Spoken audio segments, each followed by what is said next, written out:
Choke points అంటే ocean రూట్స్లో ఉన్న నేరో ప్యాసేజెస్. వరల్డ్ సీ ట్రేడ్లో 90% ఆయిల్ చిన్న స్ట్రైట్స్ ద్వారా వెళ్తుంది. ఇక్కడ చిన్న డిస్టర్బెన్స్ వచ్చినా కూడా గ్లోబల్ ఎనర్జీ ప్రైసెస్ ఇమ్మీడియట్గా పెరిగిపోతాయి. రీసెంట్ యూఎస్ ఇరాన్ కాన్ఫ్లిక్ట్ వల్ల ఈ చోక్ పాయింట్స్ వైరల్ టాపిక్ అయ్యాయి, ఎందుకంటే ఇవి బిగ్గెస్ట్ సప్లై డిస్ట్రప్షన్కి main reason. Number 1, strait of Hormuz. ఇది ఇరాన్ మరియు ఒమన్ మధ్య ఉంది. పర్షియన్ గల్ఫ్ని అరేబియన్ సీతో కనెక్ట్ చేస్తుంది. డైలీగా 21 మిలియన్ బ్యారెల్స్ క్రూడ్ ఆయిల్ ఇక్కడ నుంచే వెళ్తుంది.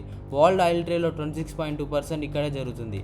దీన్ని క్లోజ్ చేయడం వల్ల ప్రైజెస్ బ్యారెల్కి $120 వరకు పెరిగాయి. Number 2, straight of Malacca. ఇది సింగపూర్, ఇండోనేషియా, మలేషియా మధ్య ఉంది. చైనా మరియు జపాన్కి 80% ఆయిల్ ఇక్కడి నుంచే వెళ్తుంది. రీసెంట్ కాన్ఫ్లిక్ట్స్ వల్ల ట్రాఫిక్ కంజెషన్ పెరిగింది. వరల్డ్ ఆయిల్ ట్రేడ్లో 29.1% ఇక్కడే జరుగుతుంది. Number 3, Suez canal. ఇది ఈజిప్ట్ దగ్గర ఉంది. మెడిటేరియన్ సీ మరియు రెడ్ సీని కలుపుతుంది. ఇది బ్లాక్ అయితే షిప్స్ ఆఫ్రికా చుట్టూ తిరగాలి. ఎక్స్ట్రా 15 days పడుతుంది. ఇది యూరోప్ మరియు ఏషియా మధ్య ఉన్న ఒక short cut route. World oil ట్రేడ్లో 6.1% ఇక్కడే జరుగుతుంది. Number 4, Cape of Good Hope. ఇది సౌత్ ఆఫ్రికా దగ్గర ఉంది. సూయజ్ కెనాల్ సేఫ్ కాకపోతే షిప్స్ ఆఫ్రికా చుట్టూ తిరిగి వెళ్ళే ఆల్టర్నేట్ రూట్ ఇదే. వరల్డ్ ఆయిల్ ట్రేడ్లో 11.4% ఇక్కడే జరుగుతుంది. Number 5, Bab el Mandeb. ఇది యెమెన్ మరియు జిబోతి మధ్య ఉంది. రెడ్ సీని ఇండోనేషియాతో కనెక్ట్ చేస్తుంది.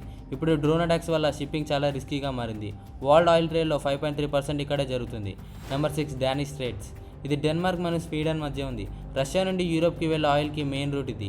శాంక్షన్స్ వల్ల ఇక్కడ మానిటరింగ్ ఎక్కువగా ఉంది. వరల్డ్ ఆయిల్ ట్రేడ్లో 6.1% ఇక్కడే జరుగుతుంది. Number 7, Turkish Straits. Black Sea region నుండి ఆయిల్ పంపడానికి టర్కీ దగ్గర ఉన్న కీ ప్యాసేజ్. వరల్డ్ ఆయిల్ ట్రేడ్లో 4.6% ఇక్కడే జరుగుతుంది.